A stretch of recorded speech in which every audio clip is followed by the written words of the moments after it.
দেখি মেয়েদেরকে আল্লাহ রাব্বুল আলামিন কোরআনে কারীমে যে হিস্সা দিয়েছেন প্রত্যেকটা সম্পদে, মেয়েরা যখন কন্যা হয় তখন কখনো কখনো বাবার সম্পদের অর্ধেক পায়, আবার বাবা যদি হেবা করেন, দান করে দেন, তাহলে পুরোটাই পেতে পারে। আর যদি দুইয়ের অধিক কন্যা থাকে কোনো বাবা এবং অন্য কেউ আর ভাই না থাকে, তাহলে সেক্ষেত্রে তারা বাবার সম্পদের 2/3 তারা শুধুমাত্র ওয়ারিস হিসাবে পায়। এছাড়া বাবা জীবদ্দশায় তাদেরকে উপহার ও প্রলোভন হিসাবে আরো চাইলে দিতে পারে।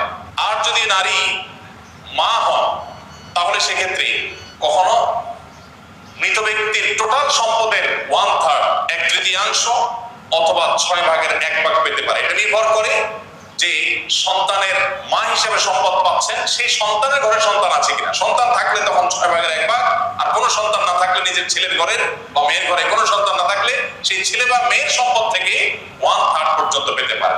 তাহলে কন্যা হিসাবে পাচ্ছেন, মা হিসাবে পাচ্ছেন। এবার আসা যাক স্ত্রী হিসেবে স্বামীর সম্পদে। যদি স্বামীর কোনো সন্তান না থাকে তাহলে 4/1 টোটাল সম্পদে, আর যদি সন্তান থাকে তাহলে 8/1 স্ত্রী হিসাবে পাচ্ছেন। ঠিক একইভাবে বোন হিসাবেও ভাইয়ের সম্পদে একটা নির্দিষ্ট হিস্সা পাওয়ার সুযোগ এবং আপনার অপশন কিন্তু রয়েছে।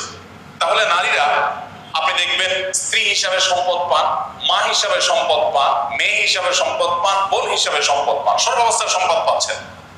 একবারে 100% থেকে নিয়ে কখনো 50%, কখনো 1/3, কখনো 2/3, কখনো 6/1, কখনো 4/1, কখনো 8/1, সর্বাবস্থায় পাচ্ছে। সব দিক থেকে সম্পদ পাবেই পাবে, এটা নিশ্চিত।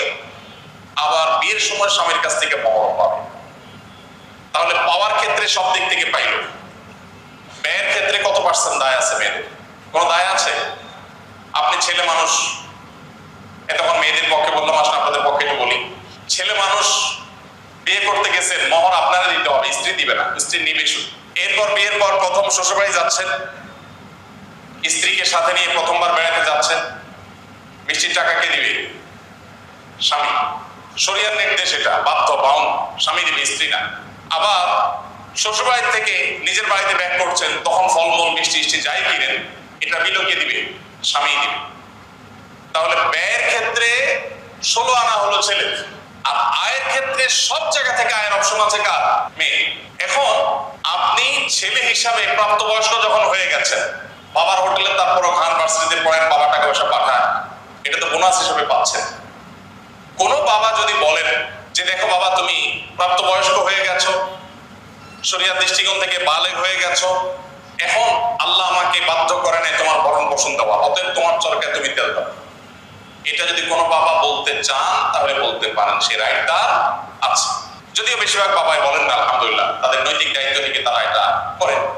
তো বাবার সম্পদে আপনি যতক্ষণ অপ্রাপ্ত বয়স্ক ততক্ষণ পর্যন্ত ভাগ পাচ্ছেন, ভরণ পোষণ পাচ্ছেন, ভাগযুক্ত পরের কথা। প্রাপ্তবয়স্ক হয়ে গেলে বাবার হোটেলে খাবারের অধিকারটুকু আপনার নেই।